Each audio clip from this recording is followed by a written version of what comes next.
在深宫享福了20年，第一次出宫却是去认亲。当年皇帝爹和母妃孩子夭折，便捡了我做公主。临行前，二人恋恋不舍，拉着我的手。没想到当年的奶娘突然告诉朕你是萧府之女。算了，那便前去认个亲吧。玩2天可快快回来。将军府小门小户，住着憋屈。到了将军府，却见一位与我年纪相仿的千金端坐正堂，将军父亲和夫人高高在上。我们答应了昭月，只有她一位千金，在外你要称自己为昭月的丫鬟，名分而已，不委屈吧？面对警告的目光，我索性一笑。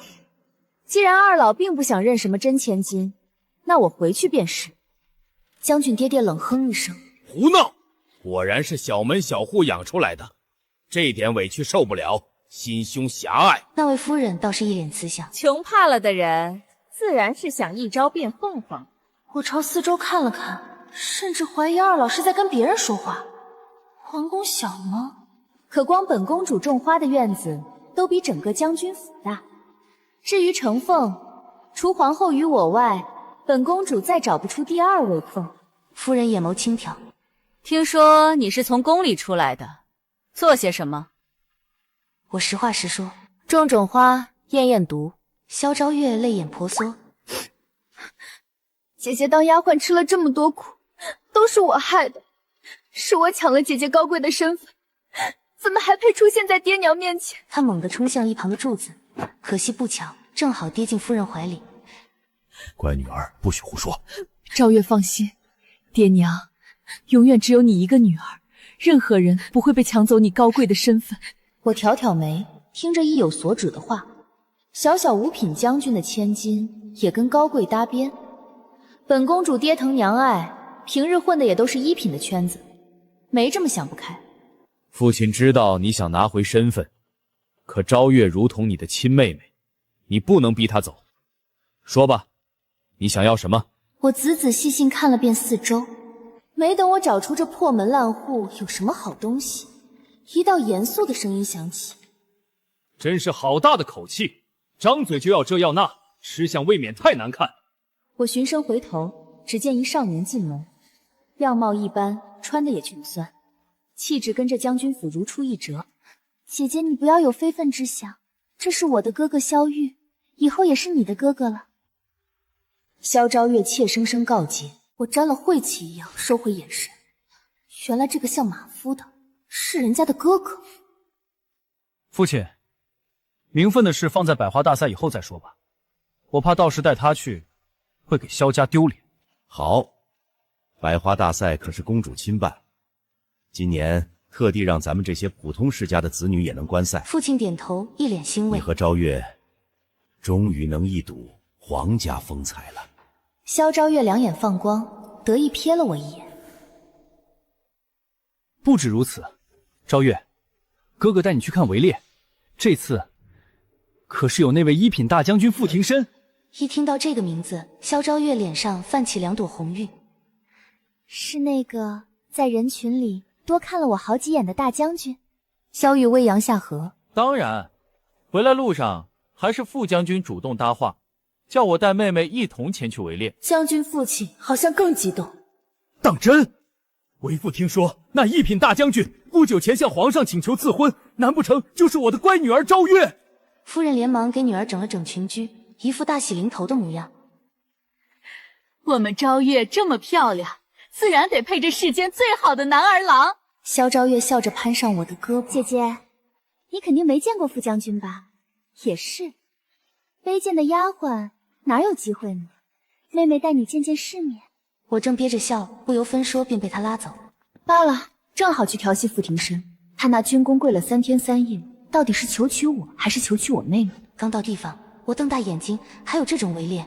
不应该是各国派出10名骁勇，高举彩旗先绕场，再去皇家园林肆意驰骋吗？怎么是骗小林子就7、8个骑马的少年，连马都一副腿短色杂、鬃毛干燥的样子，而且马鞍都不镶嵌宝石的吗？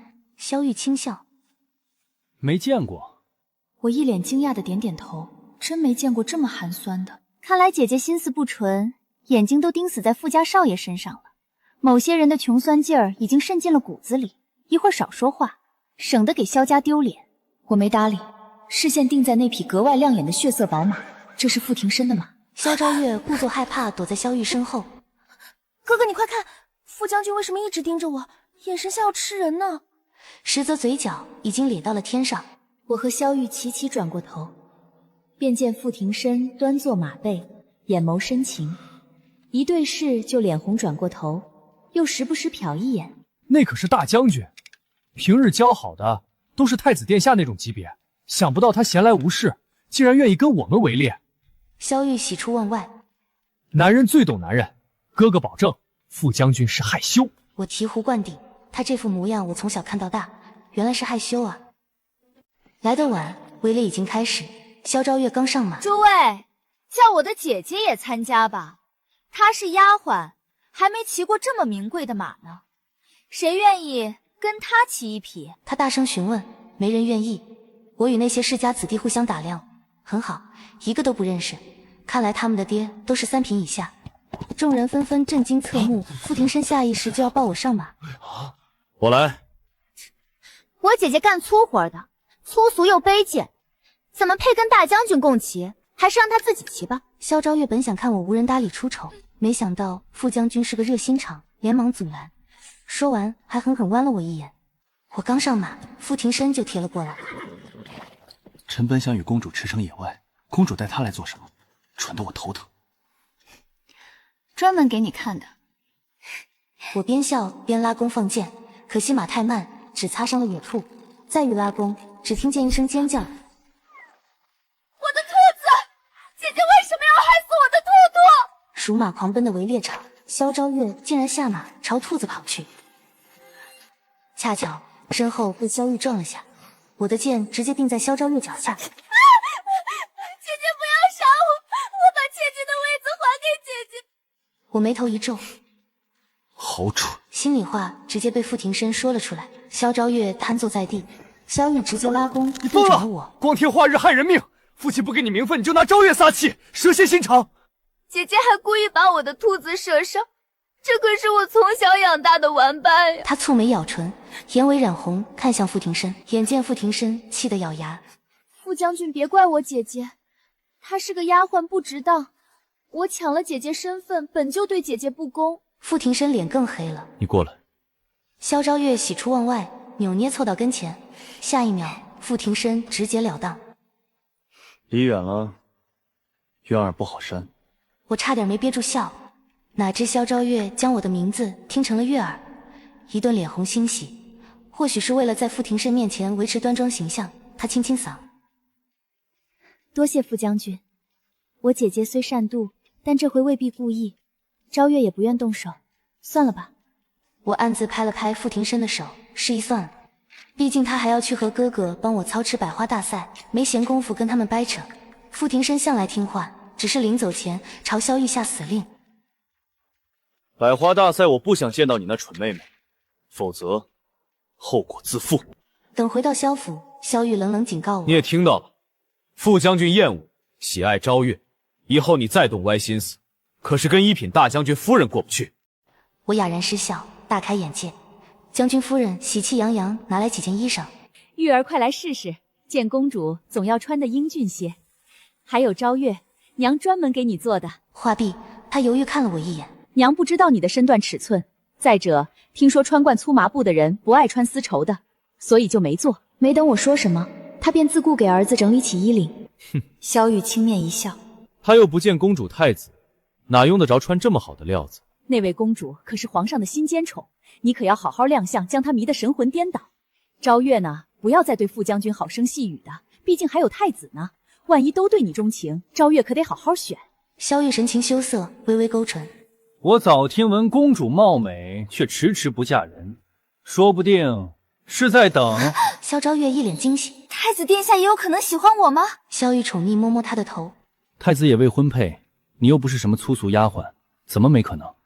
太子殿下的确不错，但昭月怎么能负了傅将军呢？萧昭月一脸为难，手绢凝成麻花。我笑得喷出一口茶：我的妹妹要当我的嫂子，我的哥哥要当我的夫君。我实在没忍住：公主不喜欢他，太子也早就心有所属。萧昭月听了来气，直接上前一把打翻我的热茶。在宫里当了2天丫鬟，就揣测公主和太子，好大的狗胆！你又不是公主，怎么知道他不喜欢哥哥？你不会是对太子有情吧？嫉妒就回屋去，少在这膈应人！我被赶了出来，恰好听见房梁2声夜莺叫，是傅庭深。他一身轻功，直接把我抱上了房顶。他轻车熟路从怀里掏出来桂花糕，还热的。百花大赛都安排好了，太子殿下又骂你小麻烦精呢，因为你种的花都是他亲自搬的，明明是他不叫下人帮。我眉眼弯弯看着他，小告状精，你害羞什么？一品大将军。傅庭深又不敢看我了，脸上一阵红公主取笑我。他从我手上叼走一块桂花糕，嘴角轻笑。我鼓着腮帮子，眼睛疑惑眨眨，想起他从小就被人说冷若寒山，木头脸像阎王，分明胡说。傅庭深最爱笑了，小时候经常躲在我宫门前，边笑边流口水呢。他别别扭扭偏过头，陛下很忙吧？丞相陛下求赐婚的事还没有答复呢。最后一块桂花糕突然噎住，我红着脸咳几声。他立刻从怀里拿出热乎的杏花酒，我还会给你做呢，慢些吃。我顺了口气，偏过头。你不是说你买的吗？他的脸疼得红了，没等解释，边听房里隐约有人要出来，我连忙叫他把我抱下去，溜进自己房里，叫他们看见定要啰嗦，我不懂理。刚关上门，萧昭月在暗处冷笑一声：私通野男人，看你还怎么跟我争千金之位。眨眼就到了百花大赛，到了场地，不少世家子弟已经到了桐花台赏花。远远的，萧昭月满头珠钗，正捂嘴浅笑。傅将军当真求去萧千金，妹妹好福气。那可是一品大将军，从此风光无限啊。萧昭月害羞躲在大家闺秀身后。傅将军怎么那样看我？我只是几日没出门见他而已。众人看去，纷纷有些认可。这眼神当真如狼似虎。傅庭深脸臭得不行，厌烦盯着萧昭月。他身边的萧玉却还远远打了个招呼：傅兄，又见面了，改日在一起骑马。话音刚落，不少世家子弟投去艳羡的目光。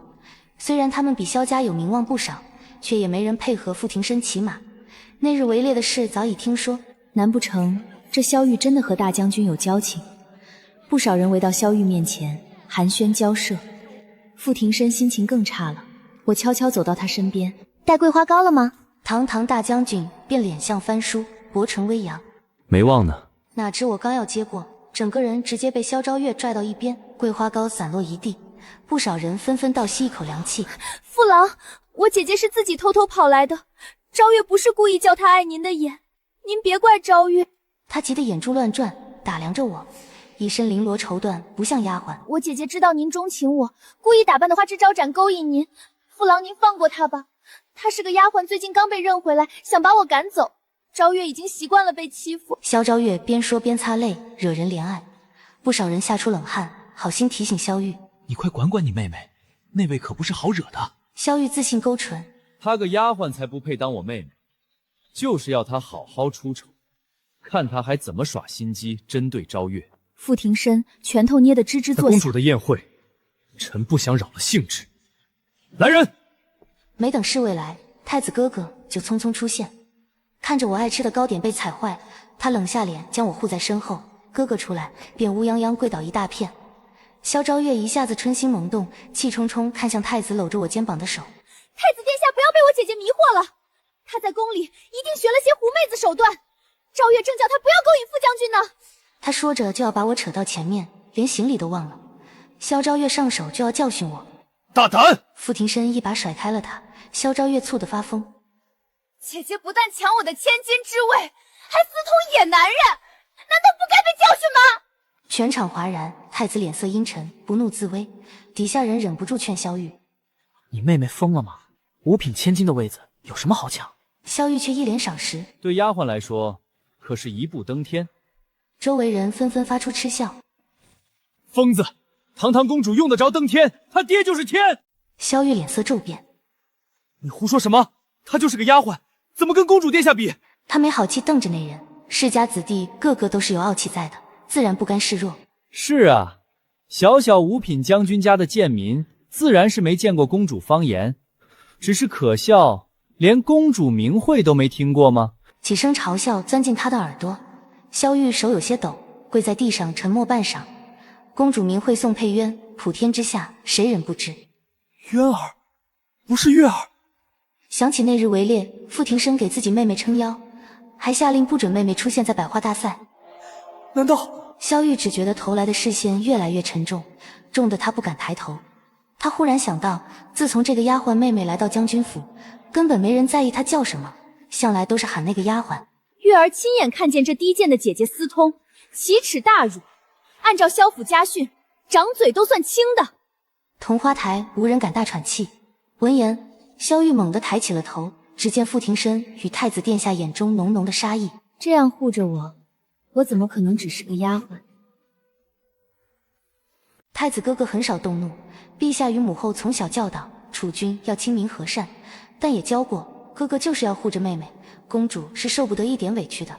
如今萧昭月一番诬告，让他忍不住怒火中烧，恨不得直接拖去慎刑司。萧玉慌了神，无措地凑上前，跪地求情：“太子殿下恕罪，萧玉妹妹不是故意冒犯，或许是萧昭月认错了人，一时醉酒就口无遮拦。”萧昭月咬牙盯着站在两个高大身影旁的我：“我没看错哥哥，就是他，我亲眼看见了，那个野男人身形高大，不是侍卫就是马夫。”住口！公主的事也是你能指点的？萧昭月愣了愣，可笑地指向我：“公主？她也配做公主？她明明是个有奴籍的丫鬟，贱如烂泥。”话音刚落，好一个口无遮拦，那便再也别开口了。傅庭生直接拔刀抵到了他的喉间，萧昭月再疯也清醒了，脖颈流下温热的液体，他花容失色，看见萧玉煞白的脸色，一下六神无主。我没有胡说，我说的是真的，哥哥他怎么会是公主？怎么可能？太子哥哥拍了拍傅庭生，坚韧归于刀鞘。太子哥哥冷声逼问：“私通？那就好好讲讲，省得给我妹妹留下闲话。”我妹妹三个字像刺，狠狠刺进了萧昭月心里。堂堂太子竟然叫这个贱丫鬟妹妹！太子明明只有一个妹妹，是陛下和皇后捧在手心的公主宋佩渊。傅庭生搂住我肩膀：“渊儿放心，我和太子殿下绝不叫你白白受委屈。”萧昭月脸上血色褪了个干干净净，傅庭生也这样叫过他的，不，准确来说是他以为傅庭生在叫他。结果他说的是渊儿。傅庭生还叫渊儿给自己掌嘴，令他不许进宫参加百花大赛。说，刚才不是像泼妇一样很能说？萧昭月身形不稳，斟酌打量一番，声音一下子低了不少。臣女真的看见公主行为不检点了。围猎那日晚上，野男人把她从房梁上抱了下来，她还穿着那野男人的斗篷。隔天我去他房里搜出一包好纸包着的桂花糕，定是他情夫给他的。公主自然可以不认。我轻笑一声，朝赶来的侍卫挥挥手，示意他们退下。还以为他编出什么子虚乌有的事，原来是自以为是罢了。我认。我顿觉无聊，斜倚着桐花台木柱，慵懒打了个哈欠。众人震惊抬头，只有太子哥哥和傅庭生神色自若，不屑看着萧昭月。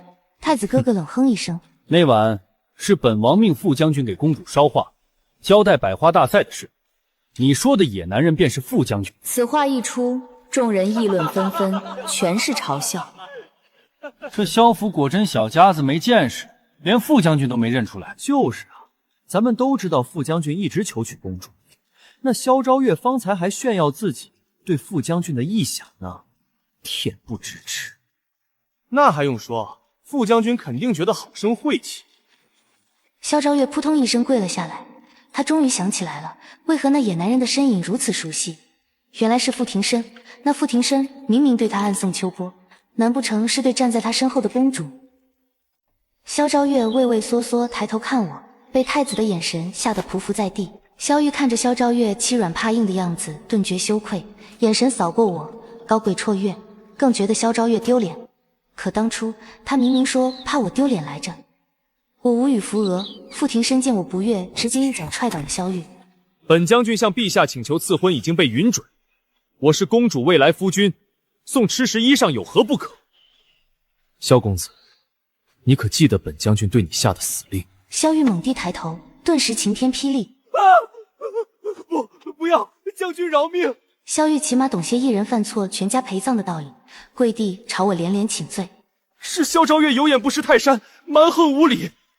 只是您也是萧家的亲生血脉，月儿妹妹，可否饶恕哥哥还有萧府？萧府愿意交出萧昭月给公主处置。萧昭月不可置信，恐惧的泪水一下子涌出，看着对自己倍加宠爱的哥哥，轻而易举把他推了出去，只觉得无助荒唐，底下人唏嘘不已。没等太子哥哥发话，不远处一声响亮的呵斥：“我看谁敢！”是将军和夫人接到萧昭月的消息，专门来带我回去的。一看太子把我护在身后，自己心爱的女儿哭着跪在我脚边，夫人立刻动怒：“你给我下来！竟然让你妹妹跪你，你算什么东西？”全天下都跪的，他怎么不能跪？我不屑计较，但也不是吃素的。还敢还嘴，没教养的东西！太子一个冷眼过去，将军连忙拉住夫人，齐齐跪地。太子殿下，可是这个丫鬟迷惑了您，让您对我的昭月有所误会。她从小被抱走，让下贱的人家养大，实在不配称萧府千金啊！还请太子殿下不要处置萧府，我们这就把这个贱女逐出家门。太子哥哥脸越来越黑了。下贱人家养大的，逐出家门。夫人连连点头。是，太子殿下，可是他用了什么见不得人的手段迷惑了您？否则怎么可能是他站着，昭月跪着呢？荒谬绝伦！太子哥哥嗤笑几声，萧玉连忙扯了扯自己父亲的衣袖，却只得道几声：“不中用！你就是这么护着昭月的？对这个没情没分的丫鬟如此恭敬做什么？你怎么不拿出这份样子侍奉公主？”萧昭月脸上挂泪，晃了晃母亲的胳膊：“娘，昭月不是故意的，你快求太子公主饶我一命啊！”将军和夫人一下子心疼的不得了。昭月不怕，爹娘来了，定把你那个不知好歹的姐姐打死不可！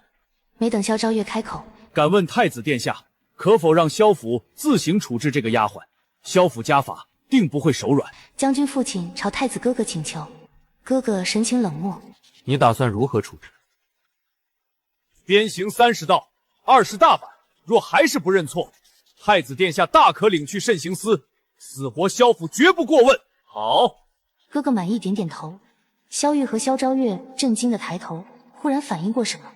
太子哥哥表情肃杀，说出的话却温声细语：“萧老将军方才说将女儿逐出家门，那便不必顾及九族礼数了。”“不必，死活都与萧府无关。”萧玉连忙跪爬到父亲面前，哭着朝太子求情：“不，还请太子殿下一定要顾及血缘亲情啊！求太子殿下大发慈悲，从轻处罚。”将军和夫人看着自己的儿子如此不争气，直接狠狠打了萧玉一巴掌，头上的发冠都被打得散落。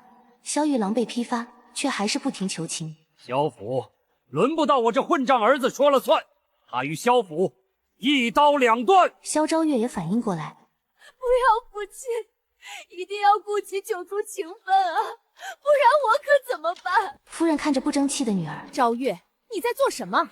不过是个不知道哪儿养大的野丫头而已，留着她还与你抢千金位子，你不是怕她抢走爹娘疼爱吗？还管她做什么？”“不是，她不会跟我抢，娘你快求情认错啊！”萧玉痛哭流涕，直接推开了自己愚昧的父亲母亲，哭着大喊：“是咱们萧府高攀了！她是在皇宫长大的，圣上的心尖宠，当今唯一的公主啊！”“休得胡说！太子殿下在此，你竟然侮辱公主！”萧老将军后怕的朝太子请罪，还时不时眼神责怪掠过我。他不过是在宫里种花验毒，做的是下等宫女的杂活，怎么会是公主？我不屑轻笑一声。按照将军和夫人的意思，如果自己的女儿是个下等的宫女，就什么都不配了，是吗？这哪里有你说话的份儿？还不跪下来磕头请罪！夫人伸手指着我，怒目呵斥。我一阵唏嘘，没想到亲生爹娘如此势利。我忽然万分庆幸没直接表明自己的身份，否则还不知道这家人会拿着皇室亲戚的身份做什么伤天害理的事。哥哥，我累了。真扫兴，百花大赛都毁了，可惜我照顾了那么久的花。公主先去休息，这里我和太子殿下处置便好。等你醒了，臣保证有刚出炉的桂花糕。我点点头，最后扫过萧家一行人，瞥见了将军和夫人肉眼可见逐渐发白的脸。我笑着摇摇头。萧将军堵在喉咙里，那句质问又咽了回去。种种花艳艳毒，这句曾经的回答让他忍不住想起那位高贵公主与众不同的性子。不爱女红诗书，偏爱摆弄花花草草，最擅长的是验毒制毒，从花卉里提炼毒素，常一眼察觉出吃食里的不对劲。陛下却并非因为公主的天赋才喜爱她，而是从公主一降世便与皇后精心呵护宠爱。他怎么就下意识以为自己的女儿是个下贱的丫鬟？夫人傻愣愣盯着我的背影。佩渊公主，太子哥哥一甩袖子，众人纷纷跪地低头。萧将军，可是你说的公主与你们萧府再无关系，那你们不尊公主、辱骂皇家的罪名？将军脸色煞白，那当真是佩苑公主。当今公主是我萧府的女儿。夫人不可置信，脸上却呈现一种诡异的狂喜。是臣老糊涂了，臣说的话都是混话，求太子殿下子下不要当真。底下人的轻蔑冷哼声响起。痴心妄想，自己的儿子女儿羞辱了公主，自己又来辱骂皇家，还想跟公主攀亲戚。有胆子大的世家子弟，或许是想抓住机会立功，大胆检举。太子殿下，臣听见萧将军说不必顾及血缘。太子殿下，臣也听见了，萧将军神志清醒，并非混话，不可不当真啊，殿下。萧玉、萧昭月不是的，公主可是我的亲妹妹，我可是她的亲哥哥。太子殿下，佩鸾公主一定会饶恕臣的。太子殿下，我将佩渊公主视为亲姐姐，你也算小女的半个哥哥，求您看在姐妹兄弟的情分上，饶恕昭月吧。二人声音陡若筛糠，不停求情。哪知更多的人开口。太子殿下，他们羞辱骠骑大将军是野男人，羞辱公主下贱，实在不可饶恕。萧公子污蔑公主要一步登天，还听见他们辱骂皇家是下贱人家，臣以为萧家有造反意图。墙倒众人推，将军和夫人恐惧的磕头，刚要否认，一阵声音彻底让他们吓破了胆。是谁要造反？叫朕见识见识！我又被陛下母妃逮了回来。二人见我神色恹恹，直接将事情问了个干干净净。父王奏折一放，直冲桐花台而来。萧老将军这岁数，敢起谋逆之心？将军惶恐不安。臣万万不敢。哼，既然不是你，那就是你的儿子了。萧玉连跪都跪不稳了。臣不敢，臣不敢。公公搬来椅子，父王大刀金马一坐，几声冷笑，吓得众人胆颤心惊。哼哼，萧府还有什么不敢的？连朕的公主也敢欺辱？整个萧府战战兢兢，夫人慌乱无措，最后像抓住救命稻草般，一脸慈爱看向我。渊儿，你还认得娘吗？我是你的亲生母亲啊！渊儿，你不会忍心看娘受罚是不是？掌嘴！母后命人直接掌嘴。亲生母亲连件衣裳都不给我的渊儿做，倒不是稀罕那几件破布，只是渊儿从未受过这样的委屈。将军见夫人被打得嘴角出血，一阵胆寒，顿时老泪纵横。渊儿，你出生之时，爹爹是最欢喜的呀。欢喜？本公主回去时你最厌烦了，生怕亲女儿索要萧府的钱财。我神情落寞，这些本该在初次相见时说的话，如今说出来，简直比笑话还可笑。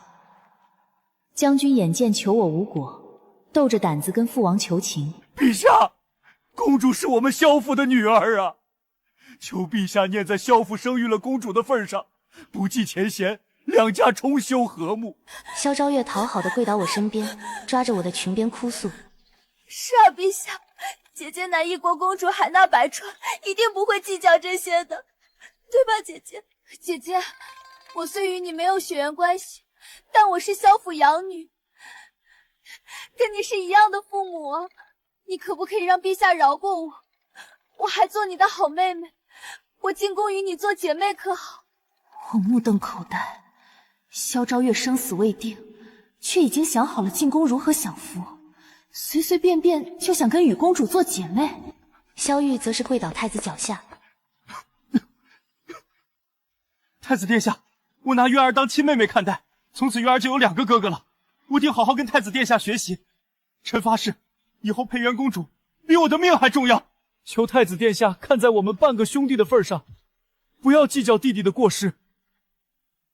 我彻底没了耐心，太子哥哥与父王的眼里也都是厌恶。方才萧阳君是想如何处置公主的？一字不差给我说来。鞭刑30道，20大板。若还是不认错，太子殿下大可领去慎刑司。死活，萧府绝不过问。话音刚落，萧府一家人哭天喊地，顿时没了一点胆子。公主，求你不计前嫌，我们可是你的亲生父母啊！玉儿是你的亲哥哥呀！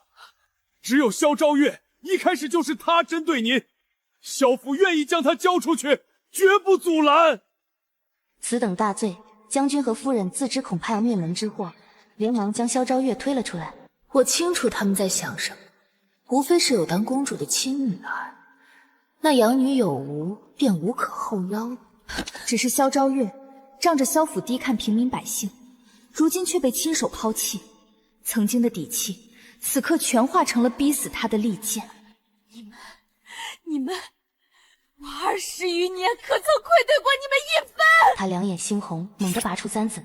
凭什么有的人做养女能做成公主，我却被这样一群无情无义的人收养？凭什么？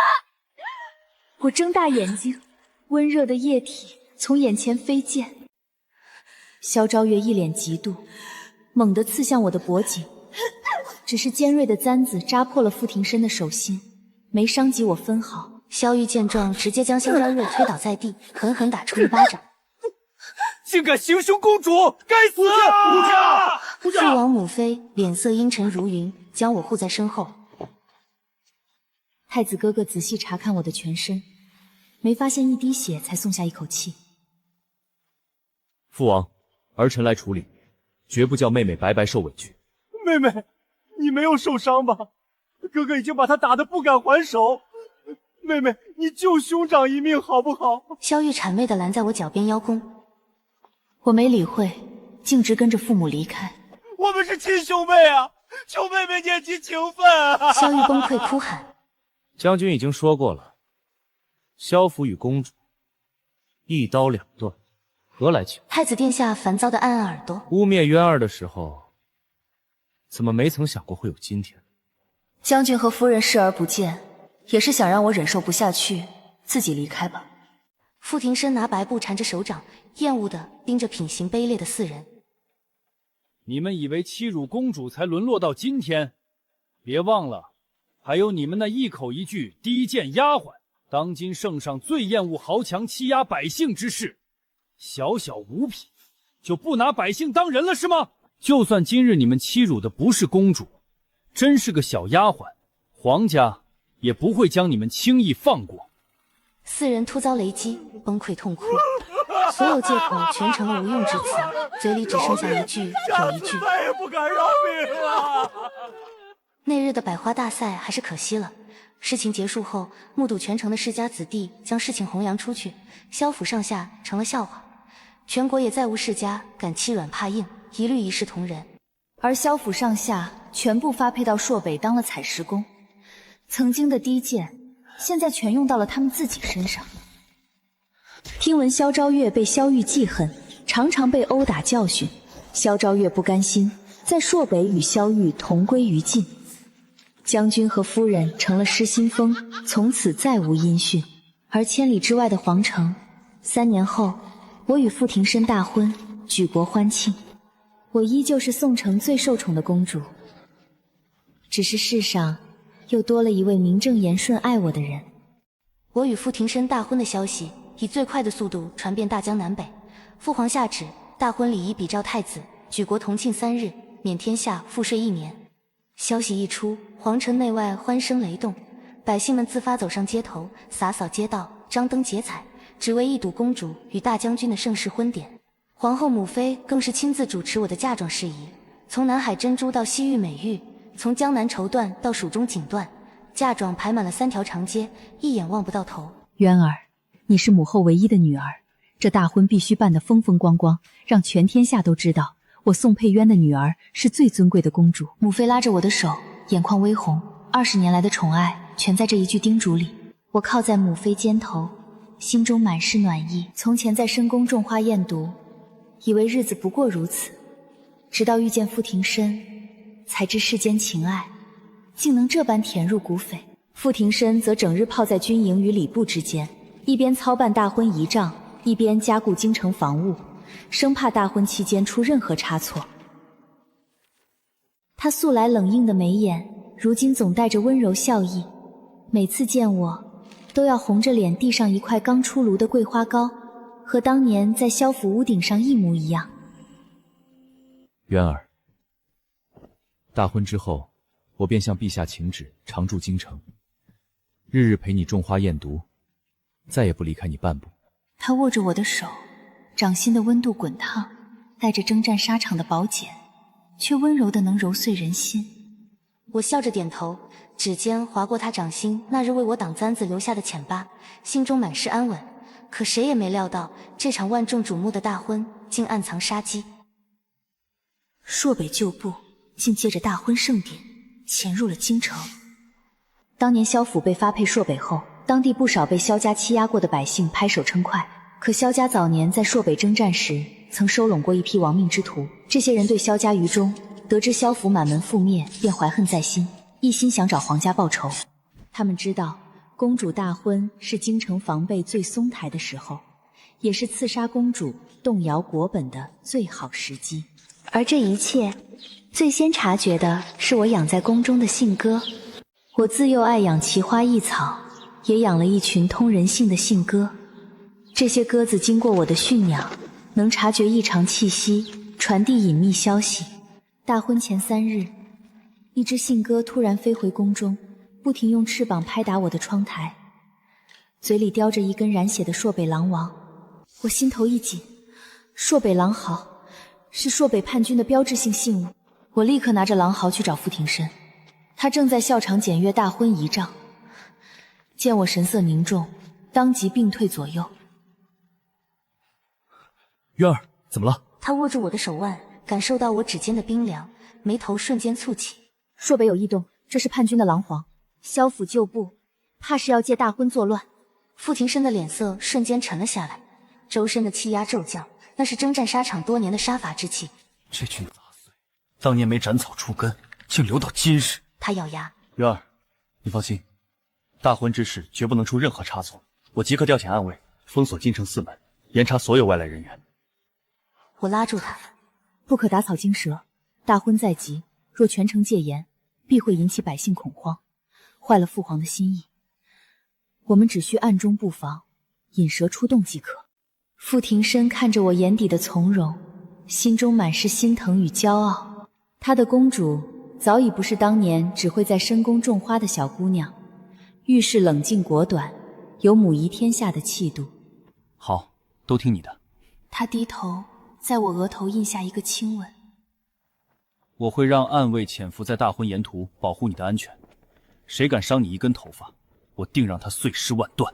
与此同时，太子哥哥也收到了密报。他素来沉稳，得知朔北叛军潜入京城，当即召集心腹大臣商议对策。太子坐在书房，指尖敲击着桌面。渊儿大婚绝不能出任何意外。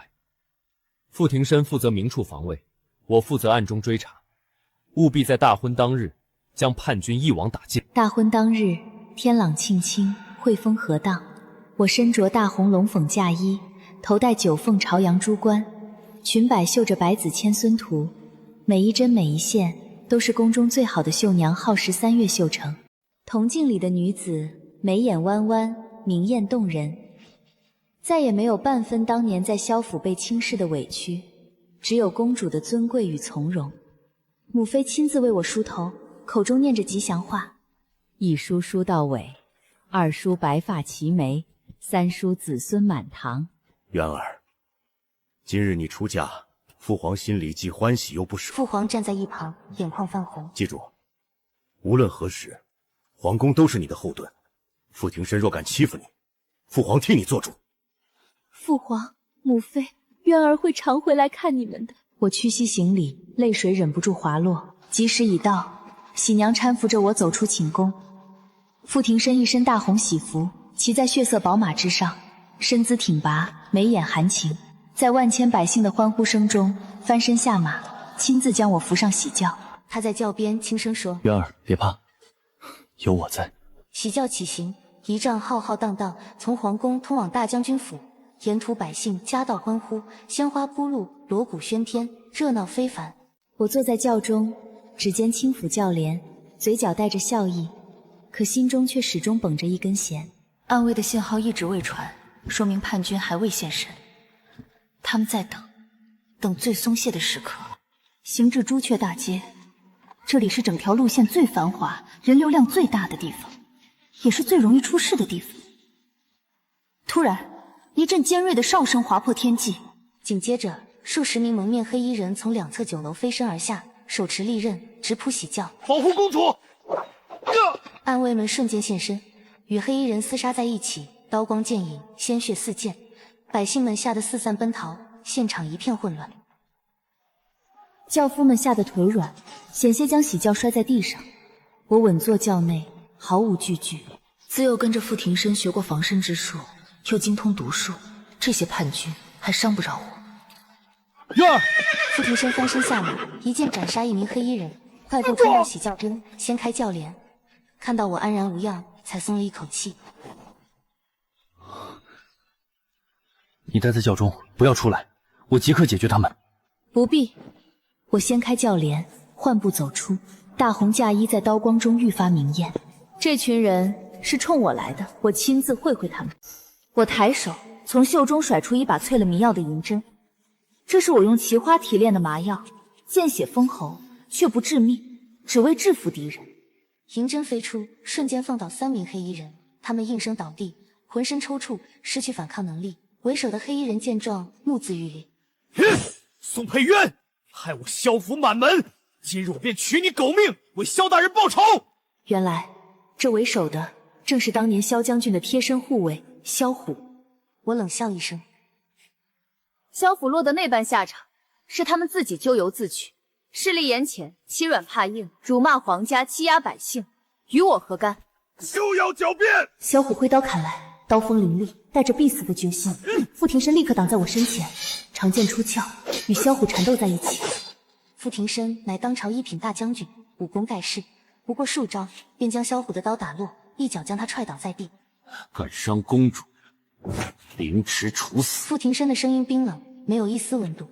就在此时，暗处突然又冲出10几名黑衣人，他们竟手持火油，想要点燃周围的民房，制造更大的混乱。太子哥哥带人赶到，看到这一幕，怒不可遏。卑鄙！弓箭手准备！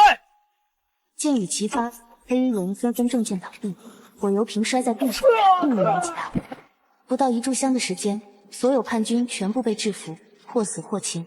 朱雀大街恢复了平静，只留下满地狼藉。百姓们从躲藏处走出，看到公主安然无恙，纷纷跪地高呼：公主千岁，千岁！大将军威武！我站在人群中央，红衣胜火，眉眼从容。这场突如其来的刺杀，不仅没有破坏我的大婚，反而让百姓们看到了公主的镇定与皇家的实力，民心愈发稳固。太子哥哥走到我身边，拍了拍我的肩膀：好样的，没给父皇母后丢脸。傅庭深握住我的手，心疼地擦拭我指尖沾染的一丝血迹。吓坏了吧？我摇头，笑着说：有你和哥哥在，我什么都不怕。吉时未过，大婚继续，喜轿重新起行。这一次，沿途百姓的欢呼声更加响亮。这场历经波折的大婚，注定成为千古佳话。大婚之后，我住进了大将军府。傅庭深果然兑现了承诺，向父皇请旨，常驻京城，不再远赴边疆。大将军府被他打理得温馨雅致，后院种满了我最爱的奇花异草，专门为我搭建了艳毒的花房，一应器具应有尽有。每日清晨，傅庭深会亲自为我摘花泡茶，傍晚陪我在花园散步，月光下，他会给我讲边疆的故事，我会给他讲宫中的趣事，日子过得平淡又甜蜜。父皇母后时常召我回宫，每次回去都要拉着傅庭深叮嘱半天，生怕他委屈了我。太子哥哥则常常带着新奇的玩意儿来府中做客，三人一起品茶赏花，其乐融融。我并未因为嫁人就放弃自己的爱好，依旧整日泡在花房里研究花卉毒素，改良验毒之法。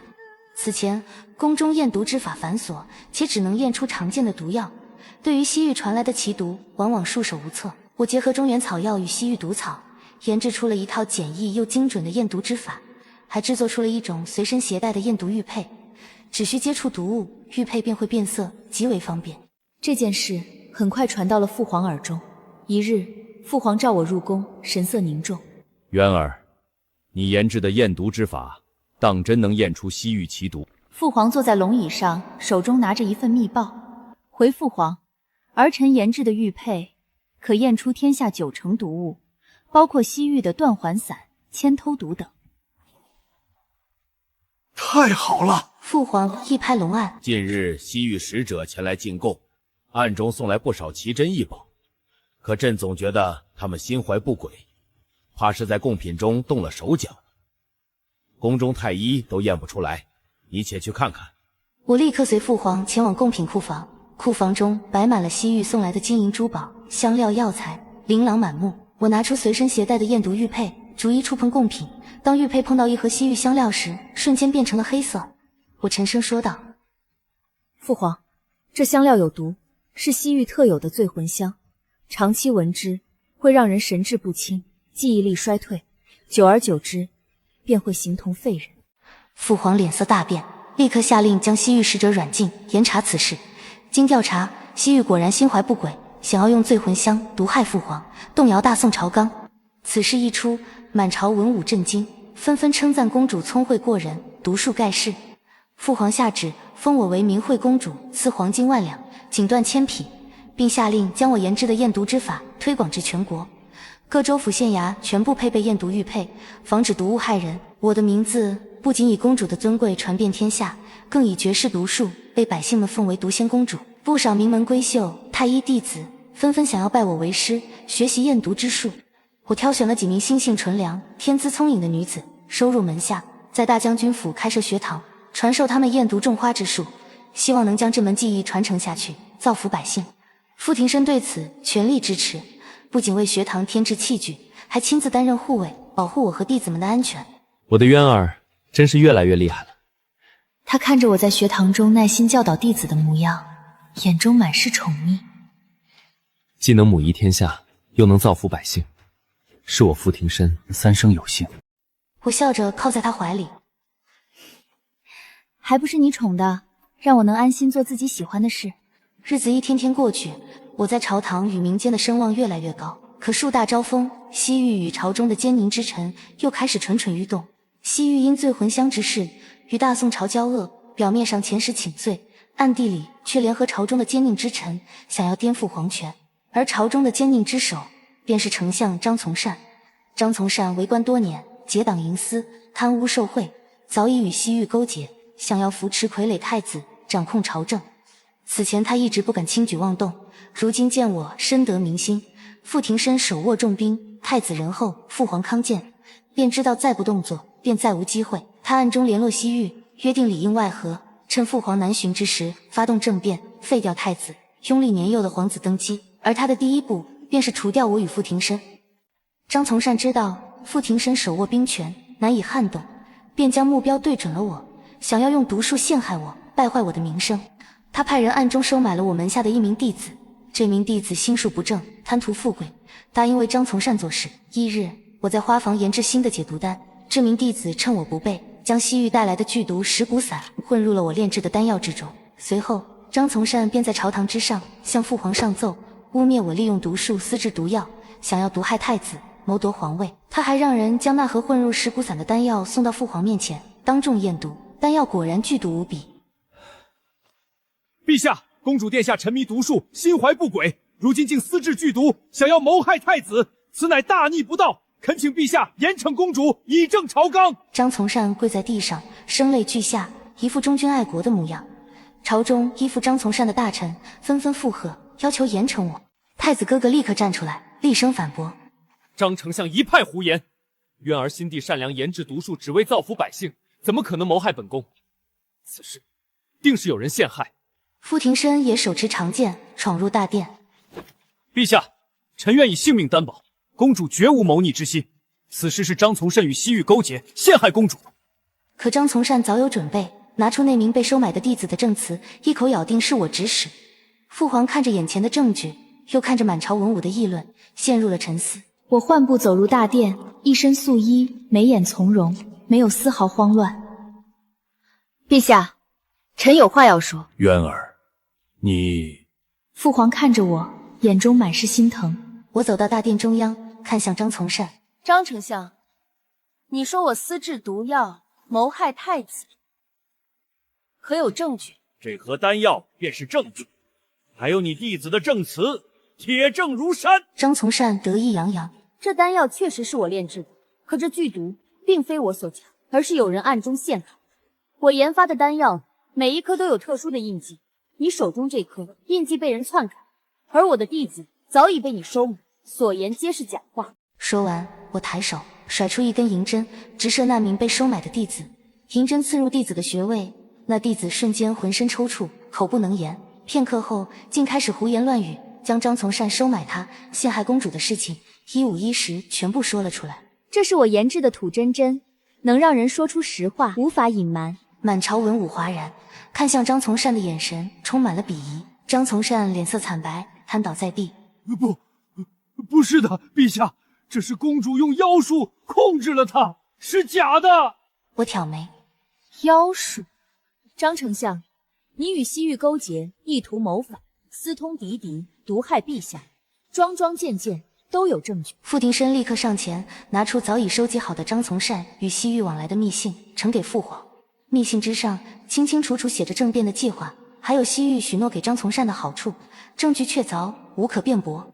父皇龙颜大怒，一拍龙案：张从善，你身为丞相，不思报国，竟勾结外敌，谋朝篡位，陷害公主，罪该万死！来人，将张从善打入天牢，诛九族，其党羽全部严查，一个不留。侍卫们立刻上前，将瘫软的张从善拖了下去。朝中依附他的大臣也全部被拿下。一场波及朝堂的阴谋被我轻而易举化解。太子哥哥走到我身边，笑着说：渊儿，你真是父皇的好女儿，我大宋的福气。傅庭深握住我的手，眼中满是骄傲。我的公主永远不会被打败。父皇看着我，欣慰的点头。渊儿，你长大了，不仅有公主的尊贵，更有治国的智慧，朕心甚慰。经此一事，朝中奸佞被清除，朝堂清明，百姓安居乐业，大宋国力愈发强盛。清除张从善一党后，大宋朝堂焕然一新，百姓安居乐业，国泰民安。可好景不长，半年后，边疆传来急报，西域联合北敌，举兵10万，进犯我大宋边境，连破3城，烧杀抢掠，百姓流离失所。边关守将抵挡不住，连连求援，军情紧急，刻不容缓。父皇召集文武百官商议对策。西域与北敌，狼子野心，趁我朝肃清奸逆之急，进犯边疆。诸位爱卿，谁愿领兵出征？父皇坐在龙椅上，神色凝重。朝中武将面面相觑，西域与北敌联手，兵力强盛，寻常将领难以抵挡。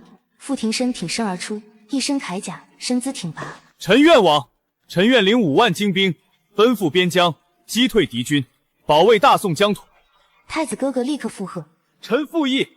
傅大将军武功盖世，用兵如神，定能凯旋而归。父皇点头。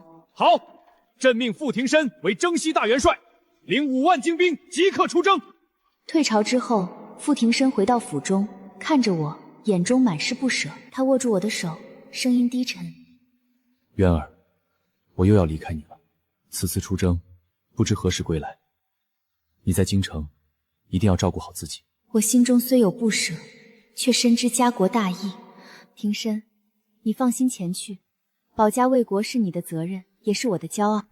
我抬手为他整理铠甲。我在京城会守护好父皇母后，守护好大宋的后方，等你凯旋。我将亲手研制的解毒丹护身玉佩塞进他的行囊。这些你带在身上。边疆毒物众多，有备无患。我会让信鸽传递消息，随时知晓你的情况。傅庭深将我紧紧拥入怀中。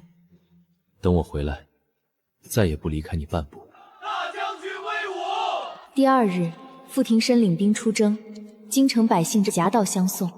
我站在城楼上，看着他的身影消失在远方，泪水忍不住滑落。傅庭深走后，我并未沉浸在思念之中，而是立刻行动起来。我知道，边疆战事不仅需要兵力，更需要粮草医药。我动用公主的私产，筹集粮草药材，亲自带领弟子炼制解毒丹、金疮药，送往边疆。同时，我密切关注朝堂动向，防止残余奸佞作乱，安抚百姓，稳定后方，让傅庭深没有后顾之忧。每日，我都会放飞信鸽，询问边疆战况，而傅庭深的回信总是报喜不报忧，只说一切安好，让我放心。可半个月后，信鸽带回的消息却让我心头一紧。傅庭深中了西域的奇毒寒破散，浑身冰冷，动弹不得，大军群龙无首，陷入危机。寒破散是西域至宝剧毒，无药可解，中者7日之内便会寒气攻心而死。我看着信上的内容，浑身冰凉，几乎站立不稳。不行，我不能让他有事。我咬紧牙关，立刻决定奔赴边疆。我入宫向父皇请旨，父皇看着我，满脸担忧。渊儿，边疆战火纷飞，太危险了，你不能去。父皇，庭深中了剧毒，无人能解，只有我能救他。他若出事，大军必败，边疆百姓将陷入水深火热之中，儿臣必须去。我跪地叩首，态度坚决。太子哥哥也劝道：渊儿，让我去吧，你留在京城。哥哥，你要留在京城辅佐父皇，稳定朝堂，只有我能解寒破散，此事非我不可。父皇看着我坚定的眼神，知道我心意已决，长叹一声：罢了，朕给你500暗卫，保护你的安全，切记，一定要平安回来。谢父皇。我立刻收拾行装，带着炼制解药的药材与500暗卫，星夜兼程，奔赴边疆。大营之中士气低落，将士们个个愁眉不展。主帅帐内，傅庭深躺在床上，面色惨白，浑身覆着一层薄冰，呼吸微弱，已然陷入昏迷。将军！我冲到床边，握住他冰冷的手，泪水瞬间滑落。军医们看到我，纷纷跪地。公主殿下，您可算来了。将军中的寒破散，我们实在无药可解。我擦干眼泪，冷静下来。都起来，我来救他。我立刻在主帅帐内搭建临时药炉，拿出随身携带的药材，开始炼制解药。寒破散以西域寒冰草为引，极为阴寒，必须用至阳至热的药材中和，再配合我独门的解毒之法，才能化解。我守在药炉边，3日3夜未合眼，终于炼制出了解药。我将解药喂入傅庭深口中，又用银针刺激他的穴位，助药效发散。片刻后，傅庭深缓缓睁开眼睛，看到我，虚弱的开口：渊儿，你怎么来了？这里危险。我不来，谁救你？以后不许再这么傻了。傅庭深醒来的消息瞬间传遍大营，将士们士气大振。公主万岁！大将军威武！可危机并未解除，西域与北狄的大军依旧在城外虎视眈眈。傅庭深身体尚未完全恢复，无法领兵作战，我便主动担起责任，与他一同商议退敌之策。我看着地图，沉声说道：西域与北狄联军兵力是我们的2倍，硬拼不行，只能智取。傅庭深看着我，眼中满是信任。渊儿有何妙计？西域士兵擅长用毒，北狄士兵擅长骑射，他们的粮草都藏在后方的山谷之中。我用毒术毁掉他们的粮草，再用迷药迷晕他们的士兵，大军趁机出击，必能大获全胜。好计，就按你说的做。傅庭深眼前一亮。当夜，我带领几名精通毒术的弟子，趁着夜色潜入敌军后方的粮草山谷。我将研制的焚粮散撒入粮草之中，又在山谷四周布下迷药，只要敌军士兵靠近，便会陷入昏迷。一切布置妥当，我们悄然返回大营。那日清晨，我点燃信号，傅庭真立刻领兵出击。敌军士兵刚要迎战，便闻到迷药香气，纷纷倒地，粮草也瞬间燃起大火，化为灰烬。敌军群龙无首，粮草尽毁，士气崩溃，四散奔逃。傅庭深领兵追杀，大获全胜，连收失地。西域与北狄残兵狼狈逃窜，再也不敢进犯大宋边境。边疆百姓欢呼雀跃，纷纷走出家门，迎接公主与大将军，将鲜花与美酒送到我们手中。公主殿下英明，大将军威武！多谢公主殿下救我等性命。我与傅庭深并肩站在城楼上，看着安居乐业的百姓，心中满是欣慰。这场战事以大宋完胜告终，西域与北狄遣使求和，愿意年年进贡，永世不犯大宋边境。战事结束，边疆安定，我与傅庭深率领大军凯旋归朝。京城百姓得知消息，自发走上街头，夹道相迎，鲜花铺路，锣鼓喧天，比我大婚之时还要热闹。父皇母后亲自到城门迎接，看到我与傅庭深安然无恙，激动得热泪盈眶。渊儿、庭深，你们辛苦了。父皇握住我们的手，声音哽咽。母妃拉着我上下打量，瘦了，黑了，可把母后担心坏了。太子哥哥也笑着上前，欢迎妹妹、妹夫凯旋，我大宋有你们，真是万幸。回宫之后，父皇大摆庆功宴，宴请文武百官，论功行赏。父皇下旨加封傅庭深为镇国公，赏赐良田千顷，黄金万两；加封我为明惠圣尊公主，享有开府谏衙，参与朝政之权。满朝文武纷纷跪拜，称赞公主与大将军功德无量。庆功宴上，傅庭深紧紧握着我的手，在我耳边轻声说：渊儿，此生有你，足矣。我笑着回握：此生有你，亦是我之幸。回到大将军府，日子重新回归平静。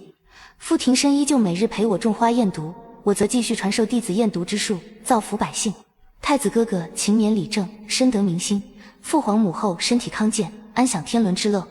1年后，我生下一对龙凤胎，男孩眉眼像傅庭深，英气逼人；女孩眉眼像我，娇俏可爱。父皇母后欣喜若狂，赐男孩名为傅念渊，女孩名为傅思深，寓意傅庭深思念宋佩渊，宋佩渊思念傅庭深。皇子公主满月之日，父皇再次大赦天下，举国同庆。孩子们渐渐长大，继承了我的聪慧与傅庭深的英勇。男孩喜爱兵法，女孩喜爱种花验毒，天资聪颖，惹人喜爱。我时常带着孩子们入宫，陪伴父皇母后一家3代，其乐融融。朝中清明，百姓安居乐业，边疆安定，万国来朝，大宋迎来了前所未有的盛世。而我宋佩渊，从当年被抱入深宫的假公主，到如今受万民敬仰的明惠圣尊公主，从在萧府被轻视的小女子，到能独当一面救国安邦的巾帼红颜，一路走来，历经波折，却始终被爱包围。父皇母后的宠爱，太子哥哥的守护，傅庭深的深情，百姓的爱戴，让我成为了这世间最幸福的女子。